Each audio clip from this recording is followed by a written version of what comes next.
Hello. Hi, Hi, what's your name? my name's Marie. Marie, how old are you, Marie? I'm 19, 19. about to be 20. Okay. Are you homeless? Yes. How long have you been homeless for?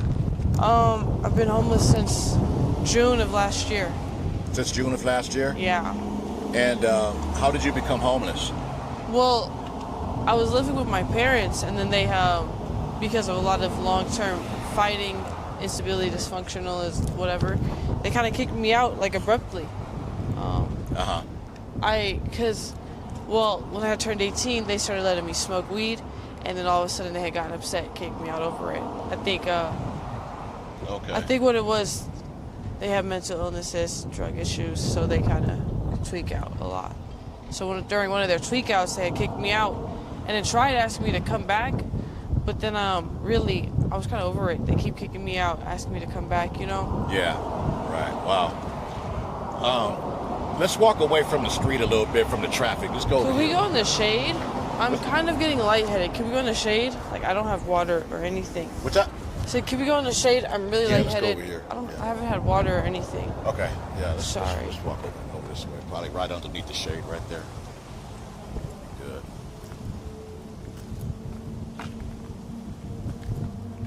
Okay. Yeah. There we go.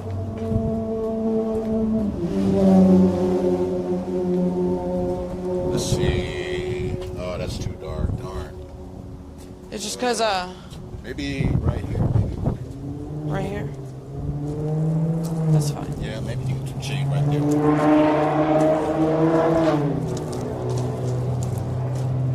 Okay, yeah, we can do that. Okay, so, all right, so you wound up getting kicked out, basically. Right, all right. What is the hardest part about being homeless for you? For me, it's remembering that I'm homeless. I know that sounds silly, but I guess, I'm sorry. I took my medication. It's okay. It has drowsy side effects. Okay. I do need to sit down. Okay. Or else I might pass out. Okay, so what's the hardest part about being homeless for you?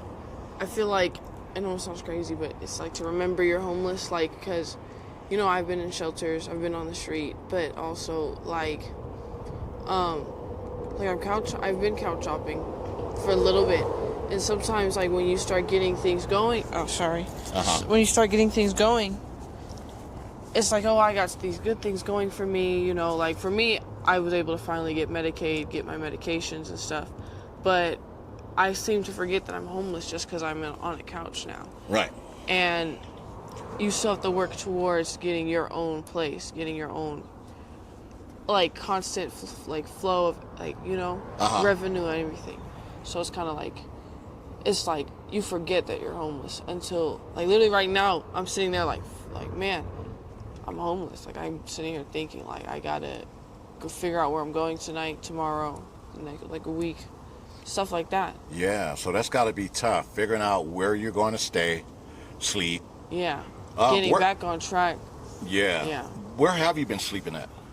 I had a boyfriend, which we're not together anymore, but his mom had let me stay sometimes. And I had another friend where sometimes she lets me sleep over, but she still lives with her mom. So her mom's kind of like, no, she can't stay here, you know, maybe like a night or two at a time. But other than that, sometimes I used to go to Shannon and I went to Liberty. Those are two different, like, housing programs. Shannon's a shelter. Right. Liberty's like a homeless housing thing for youth. And sometimes, like, when I first was homeless, like the first month before I went into Shannon, I was on the bus at the bus stops.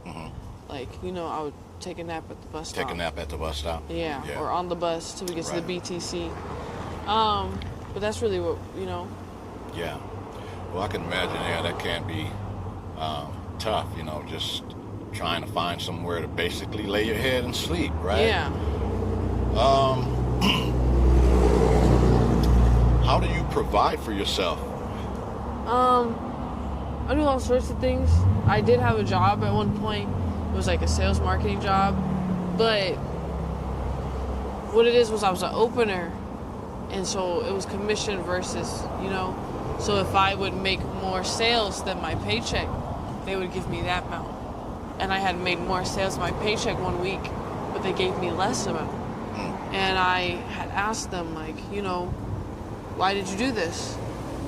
And without explaining, like during the next break, when we came back, they had fired me. So since then, I've been doing like maybe like nails. Like I do my own nails, but I do other people's nails. Pretty nails. Thank you. Sometimes I do hair, like locks, retwist, styles, and then I'm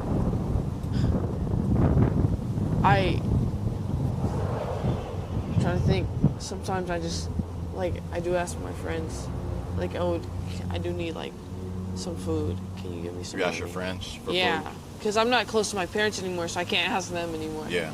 I do donate like plasma. So I donate plasma.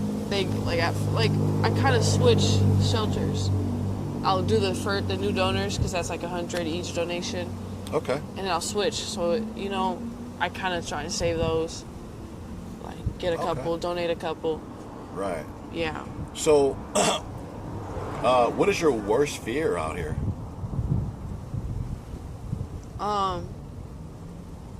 Probably not making enough of an impact before if I know it'll happen someday. I'll pass away or die or get killed or something.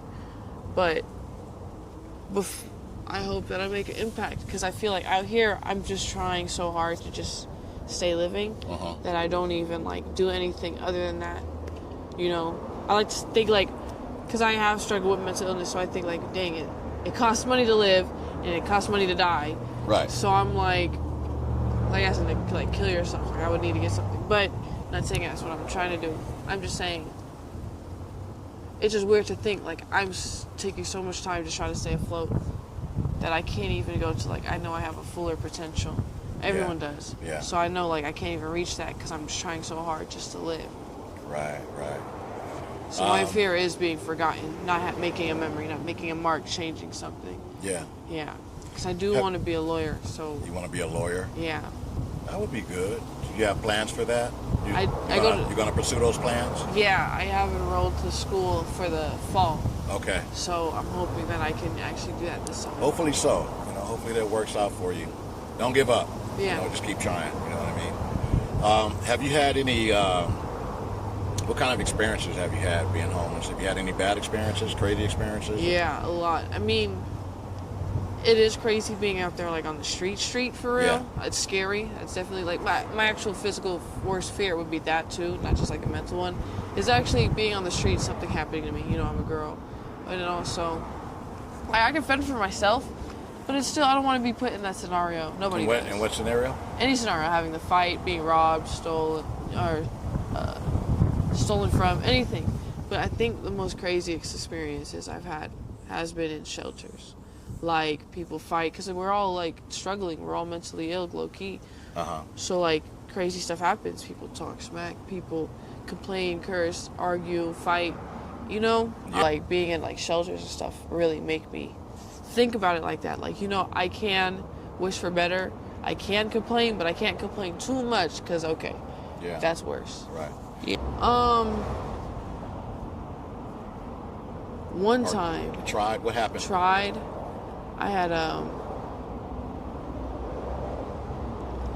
had stayed at his place for a night just to sleep. I don't even know him, but he had tried offering exchange for exchange. You do something, you can stay here. And I turned it down, but it was just still weird. It's it was my first week homeless, third day homeless. I'm if I was more naive, if I was stupid, or you're not stupid, because there are girls out there who are naive. So it's kind of if I was one of those naive women, had went home with him, had wanted a place to stay, what could he have done? That's what I think of. He never told me. He never said he wanted to do this, this, and this. He was just yeah, I do something, you do something, and then I'm just no. Okay. Yeah. Gotcha. Okay. So, let me ask you a little bit about your. How was your childhood growing up? My childhood, I suppose it was like wishy-washy. Like my parents, so weird. My parents were financially like, we were poor, like middle, low class. We would switch between, but like materialistically, my mom and dad would get me like toys as a kid, get me gifts, do all these things financially. So I was spoiled like physically, like materialistically, but emotionally it was like, and they would hit me, talk shit about me. Like I have siblings. I was the only one like that would get treated this way, because I was the oldest. So I'm like giving all these expectations, these big roles. Like sometimes I felt like a mom to my sister more than my mom was to us. Yeah. But it was like I was spoiled financially, so I was never given those tools to actually know to be financially smart for a long time. So when I did have a steady job, I wasted it all.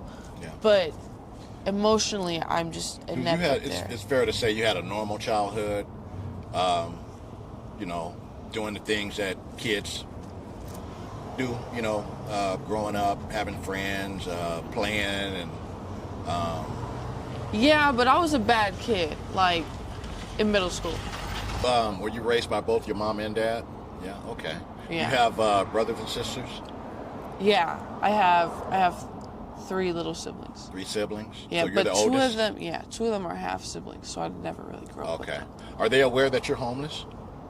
My sister and my parents, yes. Okay. But the other 2 siblings, no. Huh? The other 2 siblings, no. Okay. So how does your mom feel about you being homeless? It's weird.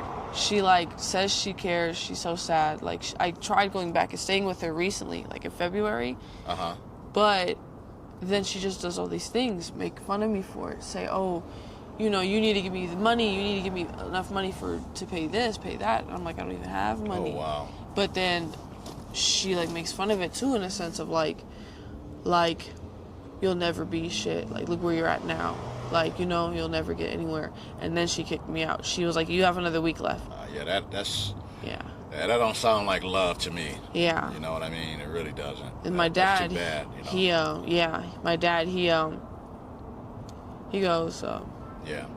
he chooses her. Like, obviously he, like, gives that care. But last time we talked, he literally was like, why would I choose you over my girl? Yeah. So. Wow. Yeah, that's too bad. So, final question. If you had it your way, what would life look like for you right now? Right now, probably, if I had it my way, I would have went to New York and done fashion school. Okay. Yeah. Fair enough. All right. Well, it was nice talking to you out here. All yeah, right. Thank you be safe. Thank you for listening. And don't you give up on that that law school ambition. Yeah. You know what I mean? Of course. This may just be a glitch in the road for you. Yeah. You know what I mean? Just stay focused and positive, and you know, any opportunities that you have that you come across, you know what I mean, that can help you in your situation, make sure you don't leave it behind. Yeah. All right, well, you take care, right. okay? Okay, thank you. Bye. You're welcome.